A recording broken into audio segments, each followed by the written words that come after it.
Hey, Tubies, this is Bob Hickman. It is so rocking to be back with all of you. Well, I got to tell you, thank you. Thank you to all of you who came out to our seance last night, our Saturday night seance. Wow, that was amazing, wasn't it?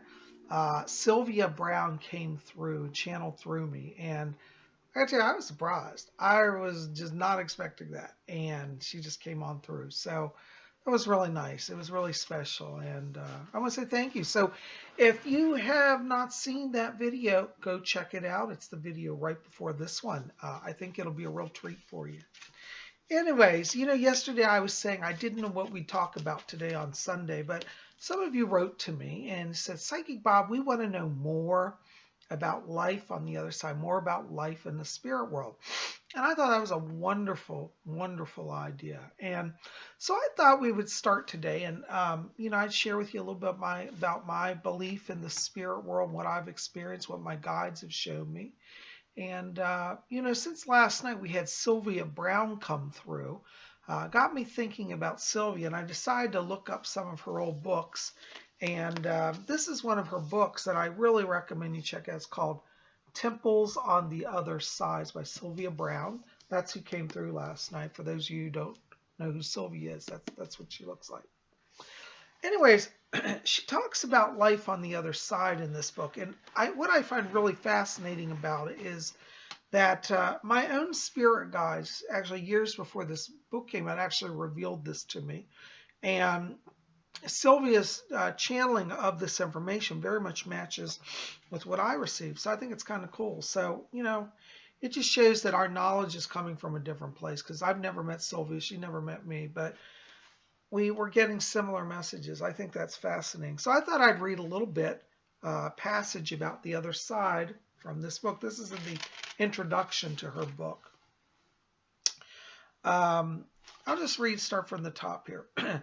Now I'd like to talk a bit about the other side, myself. While I've tried to describe it in previous books, in all honesty, it would be difficult for anyone to give it an adequate depiction, especially because there's no evil or negativity of any kind there.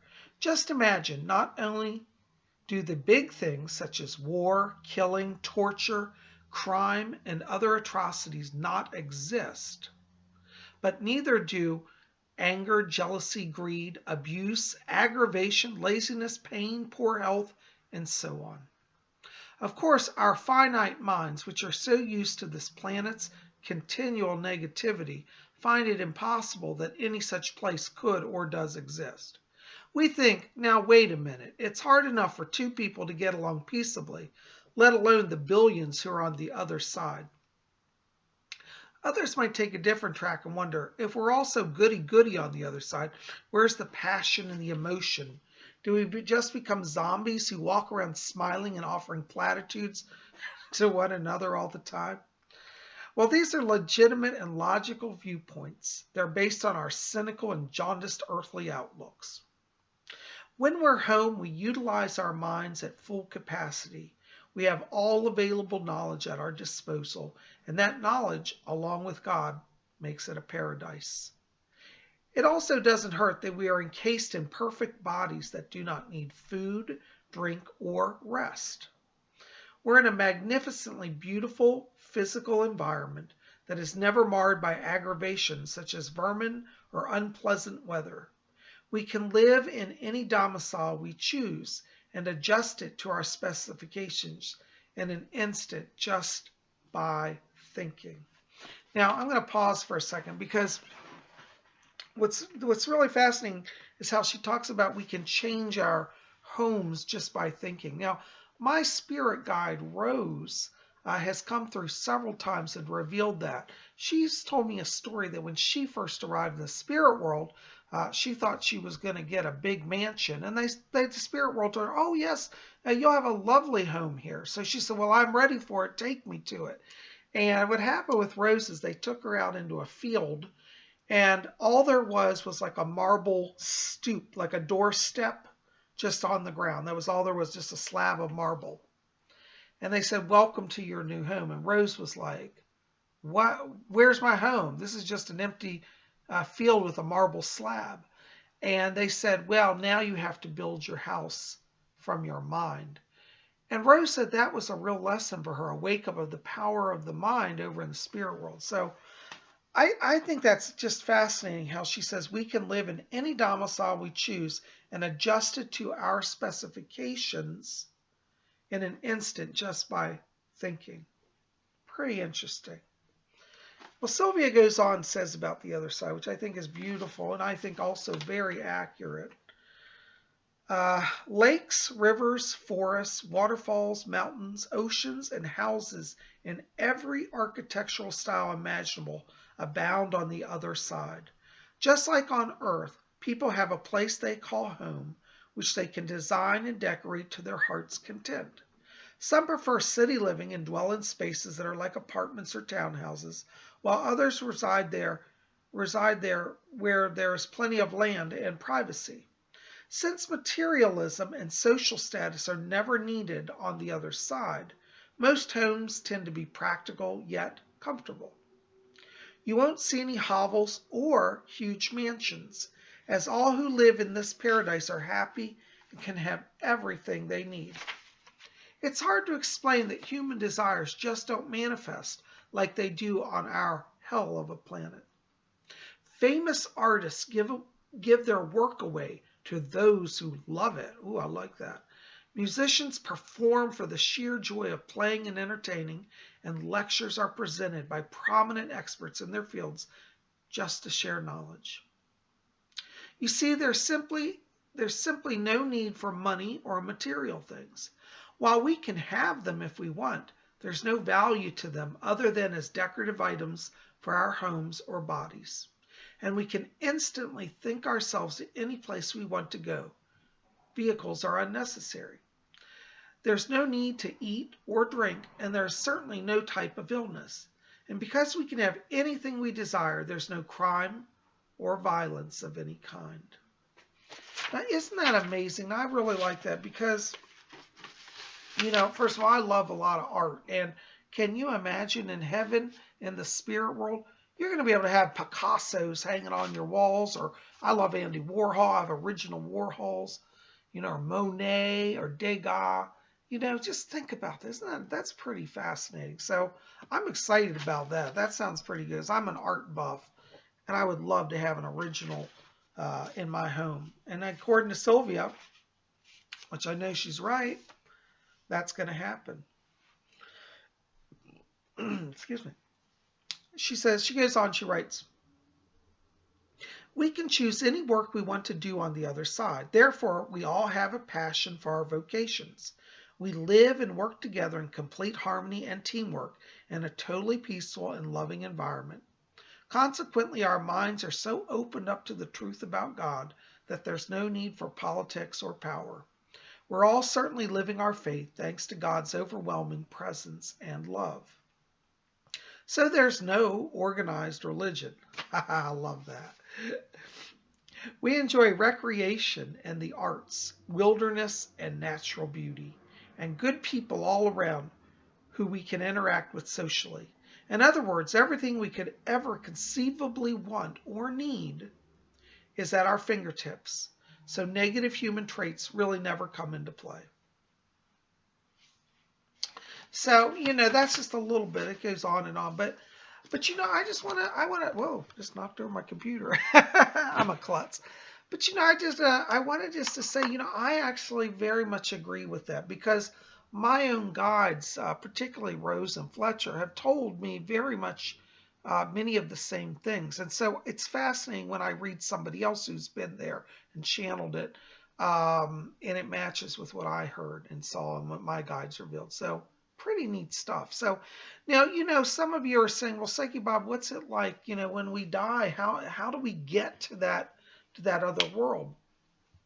Well, let me tell you, death is the easy part. Everybody's afraid of death, but honestly, when death comes, there's no drama to it.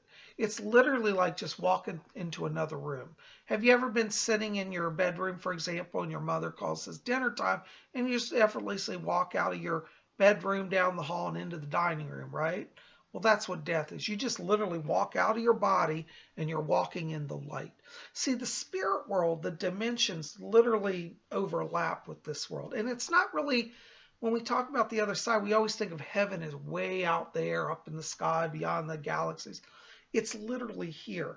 It's blended in with our world, enmeshed in it, if you will, like fine woven cloth. So when we shift our vibration, it's kind of like, you've got the warp and the weft. Like I can't remember which one goes, like I think the weft goes across and the warp goes up.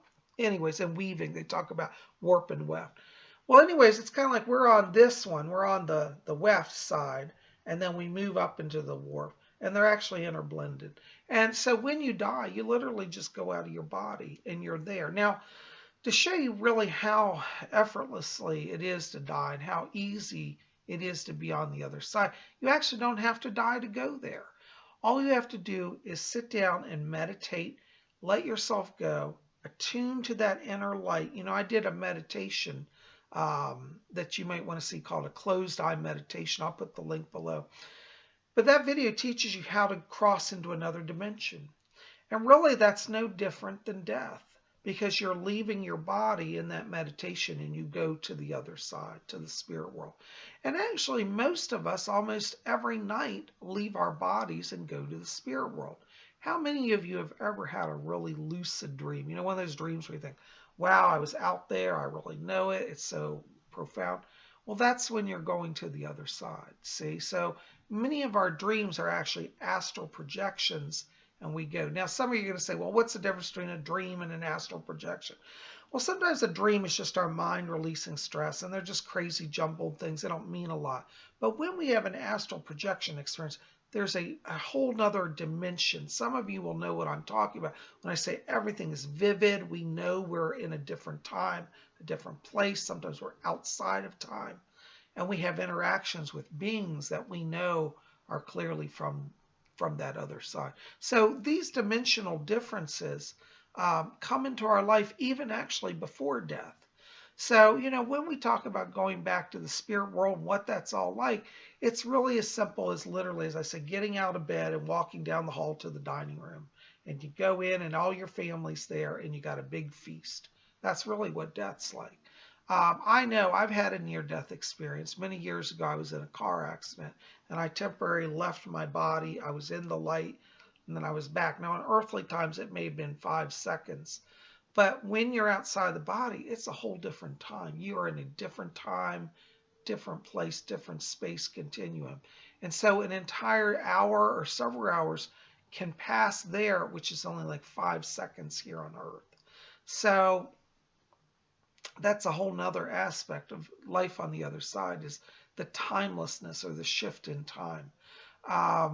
Very fascinating. But I'll tell you, Sylvia Browne is absolutely right about the beauty of the other side, because over there's such a beautiful light. That's the presence of God, the presence of divinity, of Mother, Father, God, really illuminates everything. It's not like there's a sun, a central sun. I guess if there were, it would actually be God, and his light illuminates everything. But there are people who go to the spirit world who never directly see God, and yet they're in that luminosity, that light. And they say, and many of them said, that even though they had not yet directly faced God, they knew that the light was from God. So they were already in God's light. See, the light of God sustains everybody and everything across the whole universe, the whole cosmos, this side and the other side.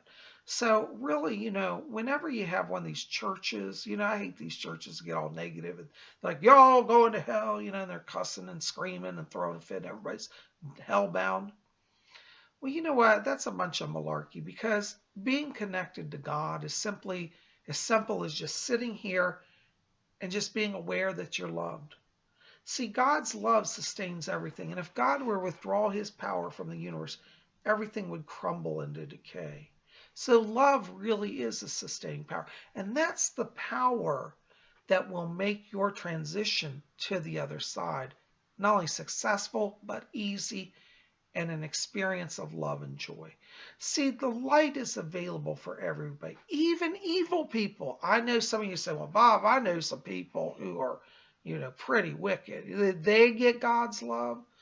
Yeah, believe it or not, even they get God's love. Now, do I understand that? No, because as far as I'm concerned, some of these people I want to just, send down in the low low. You know what I'm saying?